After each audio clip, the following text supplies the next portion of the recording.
Okay, welcome everyone to my talk about Java command line tools.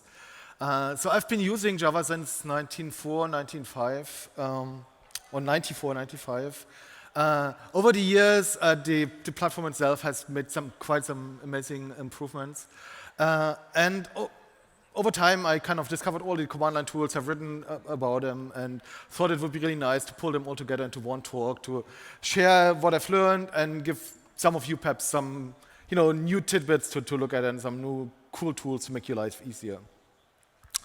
I'm working at Neo4j here. Neo4j is here from Malmö originally, and I've been there for 12 years now, since 2010, doing developer relations all over the world for the Graph database. And unlike many other tech companies, we're still hiring in engineering. Neo4j is on the JVM, as you could tell from the name. So if you're interested in any complex database, cluster, driver, server, client, front-end topics, check us out and see if that would be a good fit for you. In the JDK, there are so many tools. If you look into the bin directory of your Java home, there's actually quite a lot of stuff. And I wanted to see, kind of for some of those, who of you has used them? So who of you has used the JFR tool in the, what, 2 people, 3 people? JFR. jcmd, anyone? 2, 3, 4. Let's say JWeb server, which is more recent. 1, 2, 3. JLink. Anyone building custom JDK? 1, 2 people? So you see, there's a lot of stuff which some of you have used, but not everyone. So the first tool is actually not a JDK tool, but I still need to bring it up. SDKman is the best tool to manage JDKs on your system. You can get access to all the JDKs, to OpenJDK, to Amazon's JDK, Microsoft JDK, SAP JDK, but you can also manage Grails, Micronaut, Maven, and other systems as well. You just basically say, get me SDKman, install it, and then you can basically say, list me all the Java versions that are available, install this or that. So I can say SDK list Java. Probably need to make this a little bit smaller. And then I can, where's my mouse? I can basically see which versions are available.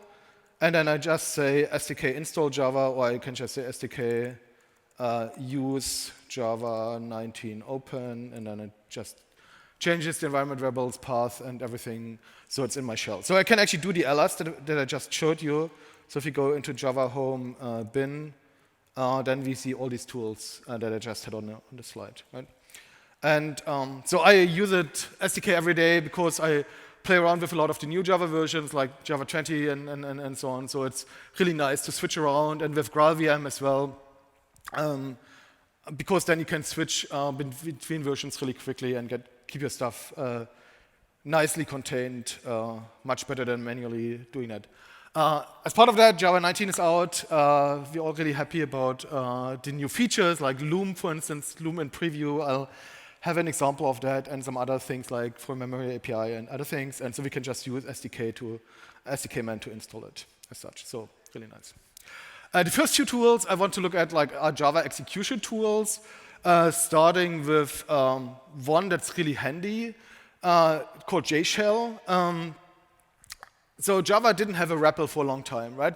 So you probably, if you used Groovy before, or Ruby, or Node.js, or Python, all these languages come with a REPL. Clojure has a REPL from day one, or all the Lisp dialects. But just kind of really quick, let's try out something. In Java was also, okay, let's create a class, let's put the stuff into main, let's compile the class, run the class, or do it in the IDE. But it was always kind of too much boilerplate and annoying. And so since Java 9, we had jshell.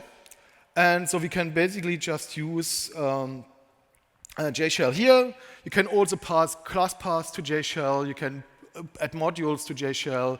You can also use enable preview, for instance. And then you can basically just open it, and then you say basically system out println hello Øredev. Right, you don't need to do semicolons.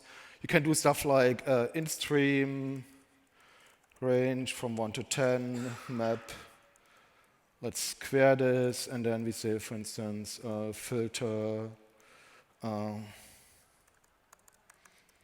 to array. Well, actually, something I wanted to show is basically it has really nice type completion as well. So you can basically just start typing something. So for instance, if I want to say Java util something, so it does package completion, it does completion on fields, also local variables. So if I want to, for instance, put this into a variable, I just say var numbers equals this, and then I basically have my numbers variable here that I can use with the var keyword. It's quite easy. And you can also do more complex stuff here. So for instance, I have one example that I have game of life as a Java program, basically having cells as records, evolving cells, and then printing them out. And I can just basically copy and paste this into jshell. It creates the methods and then basically runs my game of life over 10 generations as such as well, right?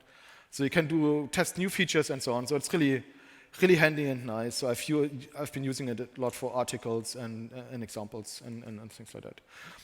It also has like built-in help, and you can basically get the main Java util and Java mass packages already imported, so you don't need to import the stuff, which is really nice.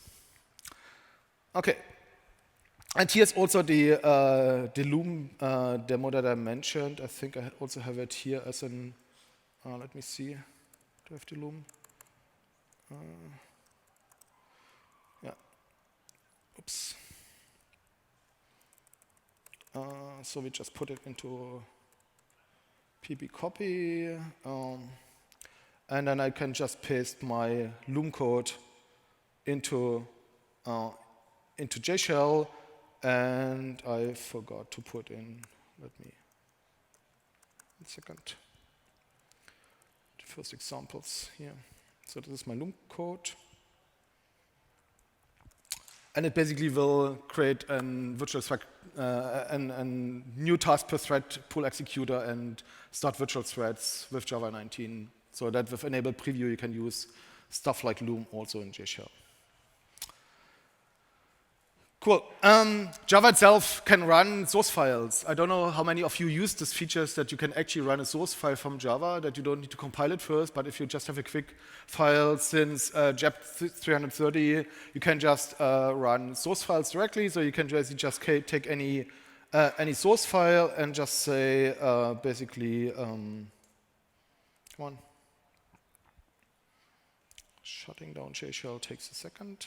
Come on, okay. So we have, for instance, Java hell. What happened here? Oh, something happened with my terminal, so I'll just tick. What the fuck?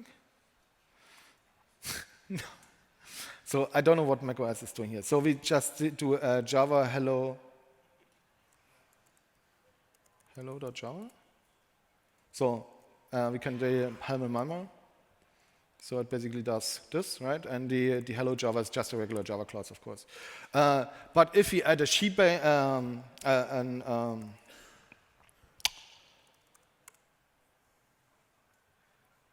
at the beginning, the shell script prefix, we can also turn this into like a script that we can just run as hello, right? So we can say hello Sweden or something like that, right? So it basically you just can run this without actually specifying Java, which is quite nice for small stuff as well.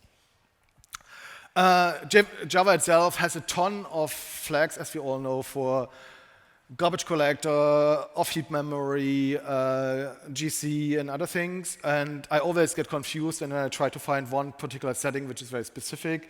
So Chris Newland had put together a VM Options Explorer, which is kind of a website as a tool, which is super helpful. You just put in your Java version, and it shows you which options are there, what is also the difference between two Java versions, has categories for that, and so that's really handy. So if you ever look for a place where you can find the right JVM option flags, this is a good place to go. But then we kind of get real, right? So because we still have to have like all the so it works kind of easily for the Hello World program, but what happens if you have some dependencies in your classes, right? So not just a JDK, but you also have dependency to a JDBC driver, for instance, or to Pico CLI or something like that, right? So then it gets much more tedious because you have to provide downloaded jars from Maven Central, provide them in the class path, and it's a lot of tedious stuff. Groovy used to have the grep annotation on files that you can put in stuff in Ivy notation and use that. But Max Anderson put together something that he called jbang, and that's kind of JavaScript for real. So it's as easy as scripting Python because you basically put your code in, and then you don't need to have a POM.xml, build Gradle. You don't need to have like the Java package structure in the file name, stuff like that. You just put some comments on top of your file, and it fetches dependencies, sets Java versions, sets Java command options. You can run files over an URL as well, so you can just grab a file from a URL. It asks you, should I trust this URL? And if you say yes, it fetches it, it runs it from there. It has a catalog where you can add stuff from the catalog, run stuff from the catalog, so different people can publish useful scripts in Java. And there's also initial file templates that I'll show you in a second. And great documentation, and you can also use it for deployment, and there are like GitHub CI actions and Docker build things and so on. So it's pretty cool. So what this looks like is the following. I say, let me see. Yeah. I say jbang init tcli, so that's the CLI template that uses Pico CLI, and then I just say øredev.java, which creates this file, which looks like this. So you see on top there's this deps Pico CLI, which basically indicates the dependency. You could also add on top, for instance, Java version or Java options or other things as well that you want to have, then it kind of takes care of that as well. And this is just a Pico CLI script, right? So that's nothing particular. And then you can just basically run jbang øredev Java, and then you basically Scandinavia, so we're getting outwards, right? So it basically says hello Scandinavia. But what's now really cool is I can also say jbang edit Øredev Java. So this is just a plain Java file, no POM, nothing, right? But to open it in an IDE, I actually want to have stuff like a Gradle file or a POM file or the VS Code or Eclipse configuration, right? So what jbang does, it does a temporary Java project which puts your file in the right place, puts all the dependencies in place. So when you open it into a Java IDE, it will see all the dependencies, fetch all the right stuff. You can run and debug it from the IDE. If you close it again, it basically saves the changes to your file, and then you end up with just a file again, not all the boilerplate around it, which is pretty cool. Right, so I can now, for instance, change this, for instance, to hello from here. I saved this. I don't have to close it, and then if I say jbang øredev, then it says hello from Scandinavia, right? So, but I get a full Java project set up, right? So imagine I don't have just one dependency, but 7 and transitive dependencies and all this stuff. So that works really well. So I really like jbang a lot. So Max has done a great job putting the stuff together, and it's a lot of fun. It's also really well documented and super easy to use. Next one, JWeb server. So I don't know how many of you sometimes have the need to quickly serve some local files from your current folder, and usually I use Python-m simple HTTP server because Python has this built in as a module that you can use. That serves the current directory. And so since Java 18, there's a command line tool called JWeb server, which uses the simple file server, which has been added in, I think, in 16 or something like that, which then uses HTTP server, which is there since 1.6. So you can just open it, and then you say, OK, give me like the local folder as files. So, and we can do this here. So I just served the local folder on port 8088. And so if I do this and open this in my browser, localhost, then I basically see my files here that I just have in this folder, right? So, and also works with directories and so on. OK, I can also run a A/B test against this. So for instance, this gives me like 2 to 3 millisecond response time with an 100th percentile of 80 millis, right? So it's pretty nice and pretty quick, and it's super easy to use because it's directly there. Okay, so we leave this running because we'll just use this a little bit later. Also, very handy tool. Some of the tools in the JDK are about monitoring operations. The simplest one is JPS. Who has used JPS before? 1, 2, 3 people. 4. So usually I did something like ps orgs ww grab java, right? So that's what I've in the past always used. So basically, it should actually show the JWeb server. Why doesn't it not show the JWeb server? For whatever reason.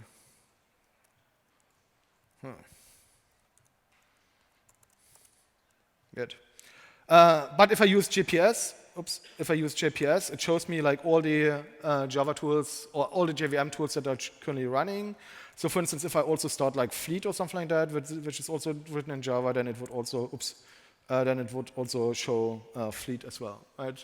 So you'd see all your Java tools with their PID, so which is really useful because then I can just use this PID and do stuff with it. It has also some options to show fully qualified class name and stuff like that of the main class and so on. Really handy. The next one is JStack. So oftentimes when one of your processes is kind of stuck somewhere and you want to know why is it stuck, you either can run it in the IDE, go into the debugger and look at the stack traces, or in the old days you used usually kill -3. So with kill -3 and a PID, you basically get the thread dump to the console of your process. So you then still need to grab it from the console output of your process and use it there. But with JStack, you can basically say JStack, this is my PID, and this is all the threads in my JWeb server basically in their state. And I can redirect it into file and then use it later, or even put it into some debug thing. And it has also like an F flag. So if you do F and you have a process which is stuck in some not native code, but save points or something like that, it forces even stack traces, right? So then it basically does brute force stack trace, and so that's actually something that's quite nice as well. There's some slight differences how thread states are shown. So for instance, runnable is in native in JStack, time waiting is blocked and so on, but obviously you can still see, is this thread kind of doing something, or is it blocked somewhere, and where is it actually blocked? The next one is jcmd, which is a super powerful remote control program for your JVM, which basically allows you to take a JVM, a PID again, and a command, and then you basically can do anything from run garbage collect to get VM info, start collecting JFI events and other things as well. So that's also really cool. So because if I go to my terminal, say jcmd PID, it basically shows me there's this PID and all these commands are available, right? So I can do code heap analysis, I can run GC, I can do class histogram. So for instance, I can say gc.run here, and then it says, okay, I executed garbage collection. Or what was the other thing? I want to see the heap class histogram, right? So I want to see basically what's the class histogram for my application. So I see basically all the classes and how often they have been loaded from the GC, right? If you want to run multiple things, then you can basically just do \n between them in the shell. By the way, that's also a cool trick if you don't know this. If you do a $ and single quotes around a string in the shell, it will interpret all the \n, /t, \r, backspace, and all this stuff in your string in the shell. So vm.info. So then it basically does first the histogram and then the virtual machine info. Right? So that's like your little remote control agent for the JVM, which is super nice. So here's an example where it does like 4 different things and then 4 different commands to this JVM. Lots of stuff that you can do. What's interesting for us later is kind of the JFR things where you basically can start recording JFR events as well. And this is the heap info, which gives you also instances and bytes for each class on the file. So going back to JFR, which is called JDK Flight Recorder, it used to be called Java Flight Recorder, and it used to be a commercial thing from Oracle, so you had to basically enable commercial features, but since Java 11, it's actually in the Open JDK. That's why it's now also called JDK Flight Recorder, not Java Flight Recorder anymore, because trademarks. And it's actually a low latency or low impact kind of traceability and operability event recorder. So it can record GC events, JIT events, allocation events. You can even add your own custom events to it. So for instance, if you have an application that does certain things and you want to trace how often or when and how did certain things being done, you can define your own JFR events and record them. So for instance, if you're building a more complex backend system or database or a message system or something like that, you can also record your own events, and then you can basically interleave them with the JVM events. So you see, okay, for instance, always like my event X always triggers like an extra allocation or like a lot of allocations or something like that, which is quite nice. You can record these events into a file, but since Java, I think 17 or 16 or so, they also have an API, a Java API that you basically can stream directly from JFR into Java code to then post-process the events directly in Java to do something with them as such, which is pretty cool. And it can generate flame graphs with some extra tools. So you can take JFR events, for instance, about allocations or method calls and generate flame graphs from that, but we'll get to that as well. And usually, if you want to have a visual tool for JFR events, you would use JDK Mission Control, which is now also open source, and you can do a lot of visualization drill downs, charts, and things like that on that. JFR itself allows you to take a log file and show you like summary metadata and things like that in textual form, but it's not meant to be like a visual tool as such. And you can filter events as well, so you can do either by category or concrete event names or even package names of events. Right? So you have two options. Either you add this to your Java command line execution where you say, okay, I add this flight recorder flag and then say I want to record for 30 seconds to this file, and I want, for instance, have certain options like stack depth also. But what's actually much nicer is you can just say, I use jcmd to start a JFR recording, then dump it, and then stop it. And let's try if we can do this. I just need to really quick copy this here. And we just paste this in here, get our PID. And, get our PID. And then we just put in the, and we just put it there. And then basically we can do two things. So one is we run our A/B test. Where do we have it? Here. Let's say with 50,000 requests, so it's kind of worthwhile recording something. So it starts here, then we do the jcmd. And then we use, after AB is done, or at least it's a little bit in there. So it should generate quite a lot of output here as well. So now we can basically say, write this to our recording file, which we then can basically look at with JFR. Right? So we have now our JFR print temp my recording, and this is basically all the kind of events that had basically recorded. And then you can also say, I want to just have a summary or something like that. And then for a summary, it gives you like which events have been recorded, how often, and so on. And then you can go further with Java Mission Control also, or JDK Mission Control, to do more with this stuff. There's some cool downstream usages. So for instance, Gunnar Morling wrote a tool where you can basically write SQL statements on top of JFI events. And he also built a tool where he basically used allocation counts to do regression checks. So imagine you have your program running in a staging environment and you basically capture JFI events for a certain version to see how many allocations are happening and how much is allocated. So it's not a performance measurement, but more like an allocation behavior measurement. And then if your new version shows like lots of discrepancies, for instance, it allocates 50 times as much memory as before, then you see basically as well with the JFI events what has been allocated, what's the difference, and so on. So it's quite nice from that perspective as a regression thing as well. So there are lots of options. You can do the summary, and you can do metadata, and so on.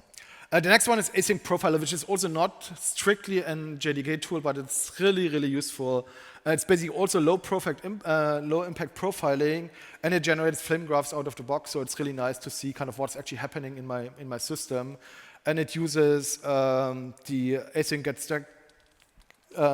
get call trace call, so you don't have to have your stuff in save points. But it works out of the box, and it samples Java stack frames and collects it all. Usually also generates a textual representation, but you can also turn it into a flame graph. And you can just download it from GitHub for all the operating system. It also works on an ARM Mac now, and so it's really nice. So, and to show you what this looks like, we have our AB here again. Let's see if this goes, yeah. And then we can just say just copy the pit here again. Oops. Command C, not Command 1. So I just do async profiler shell. I want to record for, let's say, 20 seconds, and I want to output it to flamegraph.html. And so it basically profiles this for 20 seconds.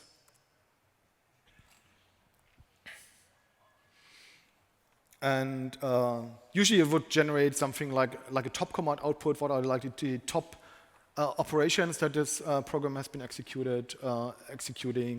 But with the flame graph, I actually get a really nice interactive representation of what is happening in my JWeb server. So a thread running, and it's mostly file I/O because it basically reads the folder information all the time from my current folder, right? So you see basically, and you see also stuff like native invocation of system calls as well. So you also see what's happening on the garbage collection side, but also what kind of time is taking in system calls. So the green ones are Java ones, and then down here the red ones, or up here the red ones are basically OS syscalls as such. So the color don't mean anything in terms of like urgency or something like that. It's just the different categories of stuff as such. And then if you want to drill down into something, like let's say I have this really narrow thing here that I want to investigate, and I just click on it, and then I get basically detail. So yeah, for instance, you see, okay, there's some time spent in map.probe basically, and this gives you basically the information. And you can also search for certain methods. So for instance, if I want to search for map something also, then it also should me find the things as well, which is really useful. So frame graphs, if you do especially performance profiling, is super important tool as such. The next two are more about packaging. So usually, of course, you package your stuff with jar, but I don't want to go into that because it's not so much, not so interesting. On the other hand, JLink is quite interesting. I mean, we talk these days a lot about stuff like native image. How can we reduce the size of deployments and things like that? And since Java has been modularized since Java 9, you can actually look at your application or at your microservice and say, okay, of all these modules in the JDK, we only use like 2 or 3 of them, like network, HTTP, and something else like base or something like that, right? So why can't I build my own JDK that only uses the modules that I need as such, right? And perhaps I can even put my own Java module into this JDK as well, so it's basically packaged out of the box. So I don't need to provide extra jars, but it's basically part of the deployment of the JDK as such. So what you say is basically, can I figure out what modules is my program using? And if you can do that, then you can say to jlink, please build a new JDK from these modules, right? Which is quite nice. So I can basically say Java list modules, which gives me all the modules in the JDK, right? So base, compiler, logging, web, net, and so on, management, security, XML. I think COBA is no longer in there, right? And then you say, okay, I want to build a new JDK that only has Java base, so it doesn't have any of the other stuff, for instance, right? And how small can I get this, right? So I would basically say, let me see if I had a jlink. I just say jlink add modules. Oops.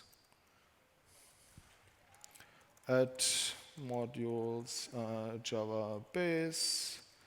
Output JDK. So I now get a new JDK, which, if you look into the folder, basically, or if I open JDK here, it's basically regular, this is my Java stuff, configuration, in lib I have like what I need for Java base, even legal is in there, includes, and that's it. So if I compare this, in size, this is 43 megabytes, and if I do the same on Java Home, it's 315, right? So if you can select what you really need, then you can save a lot of stuff. And there's also compress options, so I can also say, let me just delete this.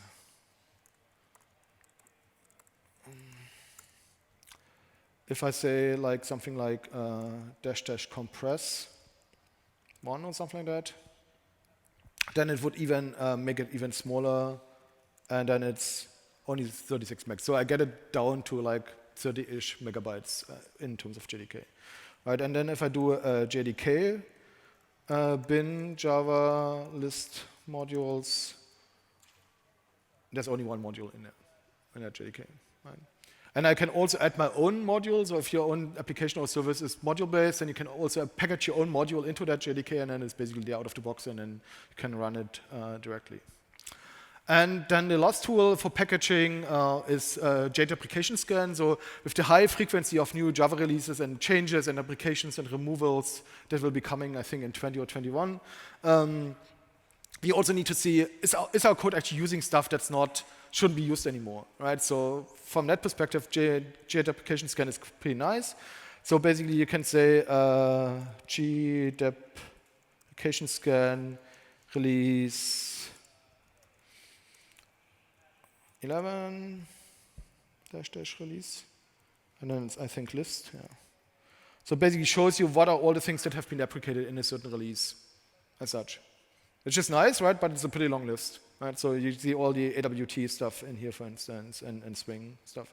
But I can also do the following. I can also say, if I have, let's say, release 19, and I just picked Neo4j jar here, and skip the error messages about classes that it can't resolve, then it basically shows me what in this jar is using stuff that's deprecated, right? So for instance, thread.id has been deprecated, and so I can do this such. So for instance, Neo4j 5 is using Java 17 now, and if I use this with Java 17, then I see, okay, there's nothing in the jar that's been deprecated or shouldn't be used as such, right?